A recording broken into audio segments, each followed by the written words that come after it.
ಜೈ ಶ್ರೀರಾಮ್. ಮಸಾಲಾ ಪಾಪಡ್ಗೆ ಸ್ವಾಗತ. ನಾನು ಅಜಿತ್ ಬೋಪ್ನಳ್ಳಿ. ಆ್ಯಕ್ಚುಲಿ ನಾನು ಅಜಿತ್ ಬೋಪ್ನಳ್ಳಿ ಹೌದು, ಆದರೆ ಇನ್ನೊಂದು 10 ನಿಮಿಷ ನಾನು ಅಜಿತ್ ಬೋಪ್ನಳ್ಳಿ ಆಗಿರಲ್ಲ. ನಾನು ರಾಹುಲ್ ಗಾಂಧಿಯ ವಕ್ತಾರನಾಗಿ ವಿಕ್ರಮ ಸ್ಟುಡಿಯೋದಲ್ಲಿ ಇರ್ತೀನಿ. ಯಾಕೆ ಅಂದರೆ ಬಿ ಜೆ ಪಿಯವರು ಒಂದಿಷ್ಟು ಪ್ರಶ್ನೆಗಳನ್ನು ರಾಹುಲ್ ಗಾಂಧಿ ಅವರಿಗೆ ಕೇಳಿದ್ದಾರೆ. ರಾಹುಲ್ ಗಾಂಧಿಯವರು ಅದಕ್ಕೆ ಉತ್ತರ ಕೊಡ್ತಾಯಿದ್ರು, ಆದರೆ ಇಲೆಕ್ಷನ್ನಲ್ಲಿ ಸ್ವಲ್ಪ ಬ್ಯುಸಿ ಇದ್ದಾರೆ, ಪ್ರಚಾರ ಕಾರ್ಯ ರ್ಯಾಲಿ ಅಂತೆಲ್ಲ ಓಡಾಡ್ತಿದ್ದಾರೆ. ಹಾಗಾಗಿ ಅವರಿಗೆ ಟೈಮ್ ಇಲ್ಲ ಅಂತ ಅವರು ಬದಲಾಗಿ ನಾನು ಬಂದಿದ್ದೀನಿ. ಆ ಪ್ರಶ್ನೆಗಳನ್ನು ಮೊದಲು ಓದ್ತೀನಿ, ಆಮೇಲೆ ಒಂದೊಂದಾಗಿ ಉತ್ತರ ಕೊಡ್ತಾ ಹೋಗ್ತೀನಿ. ಸುಮ್ಮನೆ ಈಸ್ಕೊತಾ ಹೋಗ್ಬೇಕಷ್ಟೇ. ಮೊದಲು ಏನು ಕೇಳಿದ್ರು ಅವರು? ಸರ್ಕಾರ ರಚನೆಯಾಗಿ 11 ತಿಂಗಳಾಯಿತು, ರಾಜ್ಯದಲ್ಲಿ ಅಭಿವೃದ್ಧಿ ಕಾರ್ಯಗಳಿಗೆ ಚಾಲನೆ ಕಂಡು ಬಂದಿಲ್ಲ, ಉತ್ತರ ಕೊಡಿ ಅಂತ. ಈಗ ನಾವು ಗ್ಯಾರಂಟಿ ಘೋಷಣೆ ಮಾಡಿದಾಗಲೇ ನಿಮಗೊಂದು ಐಡಿಯಾ ಇರಲಿಲ್ವಾ?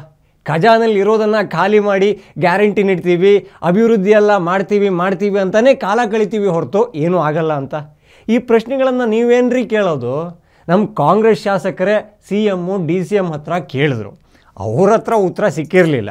ಹಾಗಾಗಿ ನಮ್ಮ ರಾಹುಲ್ ಗಾಂಧಿ ಅವರಿಗೆ ಪತ್ರ ಬರೆದಿದ್ರು. ಈಗ ಗ್ಯಾರಂಟಿ ಯೋಜನೆಗಳೇನು ಹೋಗ್ತಾ ಇಲ್ವಾ, ಅದನ್ನೇ ತಂಗಡಿಗೆ ಹೇಳಿದ್ರಲ್ವಾ?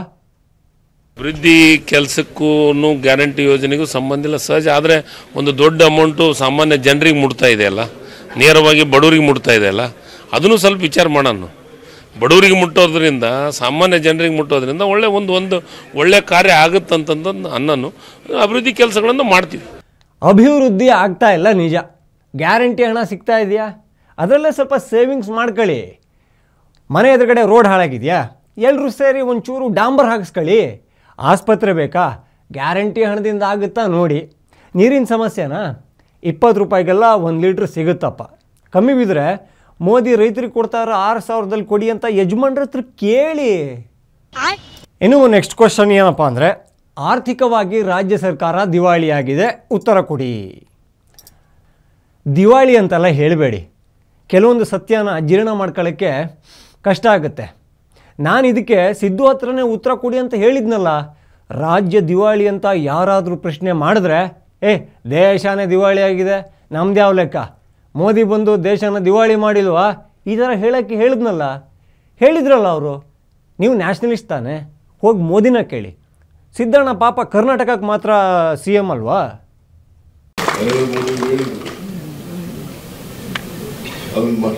ಸಾಧ್ಯ ಆಗಲ್ಲ. ರಾಜ್ಯ ಆರ್ಥಿಕವಾಗಿ ದಿವಾಳಿ ಆಗಿಬಿಡ್ತದೆ, ಸಾಲಗಾರರಾಗ್ಬಿಡ್ತದೆ.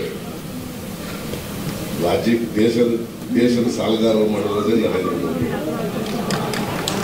ರಾಜ್ಯನ ಆರ್ಥಿಕವಾಗಿ ದಿವಾಳಿ ಮಾಡಿರೋದೇ ಭಾರತೀಯ ಜನತಾ ಪಕ್ಷ. ವರ್ಗಾವಣೆಯಲ್ಲಿ ವ್ಯಾಪಕ ಭ್ರಷ್ಟಾಚಾರ ನಡೀತಾ ಇದೆ, ನೀವು ಯಾಕೆ ಸುಮ್ಮನೆ ಇದ್ದೀರಾ? ವರ್ಗಾವಣೆ ನೀವು ಮಾಧ್ಯಮದವರು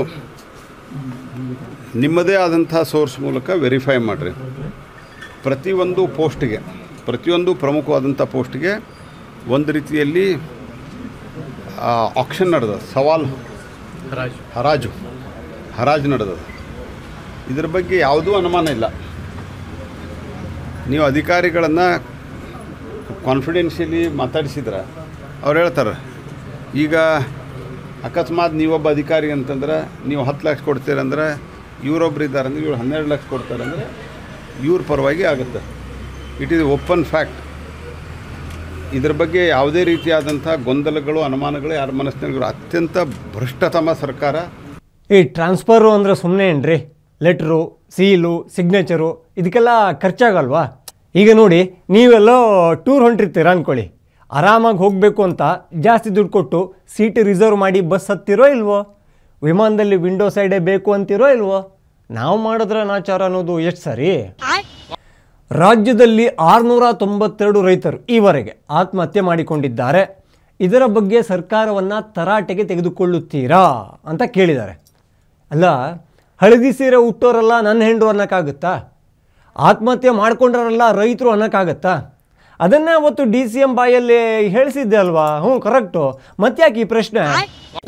ಎಲ್ಲಿದೆ ಹೇಳಿ ಆತ್ಮಹತ್ಯೆ? ಸ್ವಂತಕ್ಕೆ ಯಾರು ಮಾಡ್ಕೊಂಡವ್ರನ್ನೆಲ್ಲ ರೈತರು ಅಂತ ಮಾಡೋಕ್ಕಾಗ್ತದ? ಎಲ್ಲ ಸುಮ್ಮನೆ ಸುಳ್ಳೋದಲ್ಲ.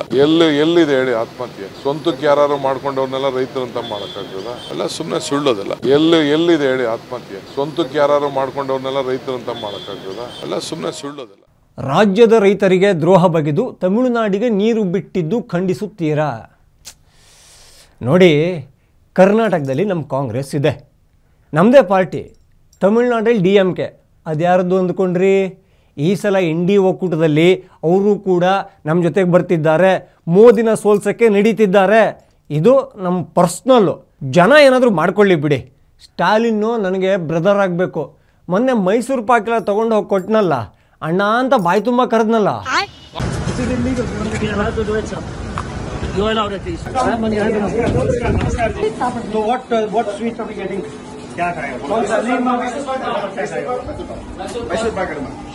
So who are you getting sweets for?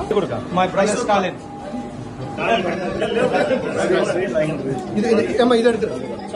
My brother Stalin.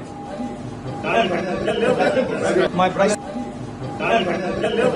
ಒಂದು ಕೆಲಸ ಮಾಡಿ, ರಾಜ್ಯದ ರೈತರಿಗೆ ಮಳೆ ಬರೋ ತನಕ ಸ್ವಲ್ಪ ಕಾಯಕ್ಕೆ ಹೇಳಿ. 5 ಲಕ್ಷ ಸಿಗುತ್ತೆ ಅಂತ ಆತ್ಮಹತ್ಯೆ ಏನಾದರೂ ಮಾಡಿಕೊಂಡ್ರೆ ನಾನು ಜವಾಬ್ದಾರಿ ಅಲ್ಲ, ನಮ್ಮ ಪಕ್ಷನೂ ಜವಾಬ್ದಾರಿ ಅಲ್ಲ. ಅರ್ಥ ಆಯ್ತಾ? ರಾಜ್ಯದಲ್ಲಿ ಕಾನೂನು ಸುವ್ಯವಸ್ಥೆ ಹದಗೆಟ್ಟಿದೆ, ಇದಕ್ಕೆ ಹೊಣೆ ಹೊರುತ್ತೀರಾ? ಮಹಿಳೆಯರ ಮೇಲೆ ನಿರಂತರವಾಗಿ ದೌರ್ಜನ್ಯ, ದಬ್ಬಾಳಿಕೆ ನಡೀತಾ ಇದೆ. ಮಹಿಳೆಯರ ರಕ್ಷಣೆಗೆ ಯಾರು ಹೊಣೆ? ಅಯ್ಯೋ, ಕಾನೂನು ಸುವ್ಯವಸ್ಥೆ ಬಗ್ಗೆ ಯಾರ ಹತ್ರ ಕೇಳ್ತಾ ಇದ್ದೀರಾ? ನಮ್ಮ ಹತ್ರನಾ? ಕಾಮನ್ ಸೆನ್ಸ್ ಬೇಡವಾ? ಸೆಂಟ್ರಲಲ್ಲಿ ನಮ್ಮ ಕಾಂಗ್ರೆಸ್ ಸರ್ಕಾರ ಇದ್ದಾಗ ಹೇಗಿತ್ತು ಒಂದ್ಸಲ ನೆನಪು ಮಾಡ್ಕೊಳ್ಳಿ.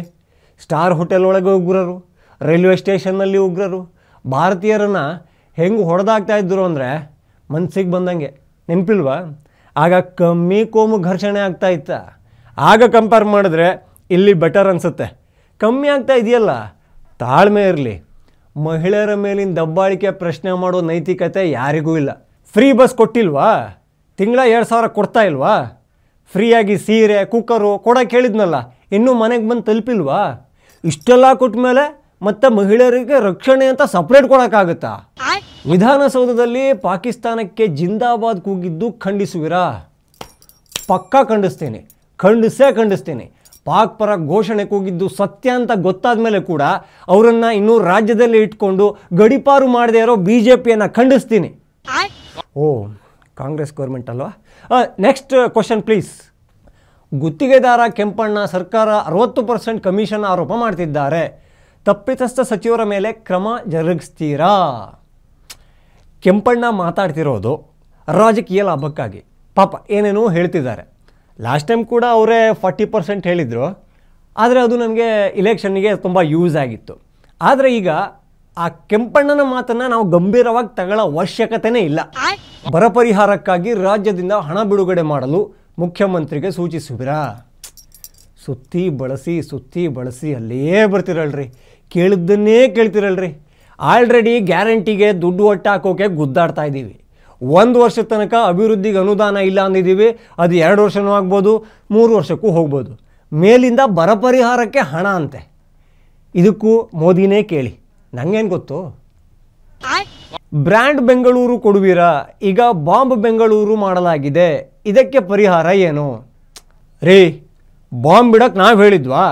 ಪಾಪ IT ಕಂಪ್ನಿನ ಬ್ಲಾಸ್ಟ್ ಮಾಡೋಕ್ಕೆ ಆ ಬಾಂಬ್ ತಂದಿದ್ದಂತೆ. ರವೆ ಇಡ್ಲಿ ತಿಂತಾ ಇರುವಾಗ ರಾಮೇಶ್ವರಮಲ್ಲಿ ಬ್ಲಾಸ್ಟ್ ಆದರೆ ನಮಗೇನು ಸಂಬಂಧ? ಕಸ ಎಸೆಯೋರನ್ನ ಹೆಂಗೋ ಹಿಡಿಬೋದು, ಬಾಂಬ್ ಎಸೆಯೋರನ್ನ ಹಿಡಿಯೋಕ್ಕಾಗುತ್ತಾ? ಆದರೂ NIA ಹೋಗಿ ಹಿಡಿದಿದೆಯಲ್ಲ.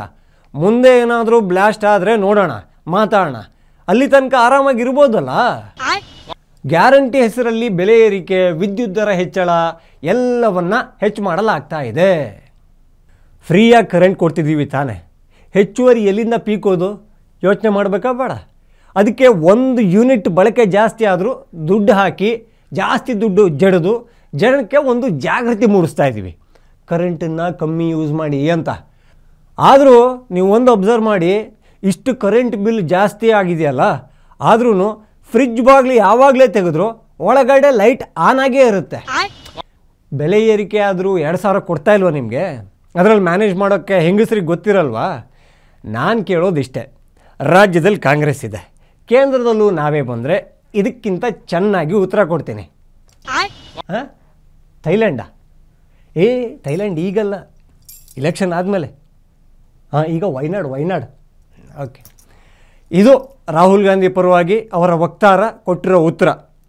ಇದೇ ಥರ ನಮಗೆ ಕ್ವಶನ್ ಏನಾದರೂ ಬರ್ತಾ ಇದ್ದಾಗೆಲ್ಲ ನಾನು TV ವಿಕ್ರಮಕ್ಕೆ ಬರ್ತಾ ಇರ್ತೀನಿ, ಉತ್ತರ ಕೊಡ್ತಾ ಇರ್ತೀನಿ. ಹಾಗಾಗಿ TV ವಿಕ್ರಮವನ್ನು ಸಬ್ಸ್ಕ್ರೈಬ್ ಮಾಡೋಕ್ಕೆ ಮರಿಬೇಡಿ, ಗೊತ್ತಲ್ಲ? ಟಿವಿ ವಿಕ್ರಮ, ದೇಶ ನಿಮ್ಮ ಕೈಯಲ್ಲಿ.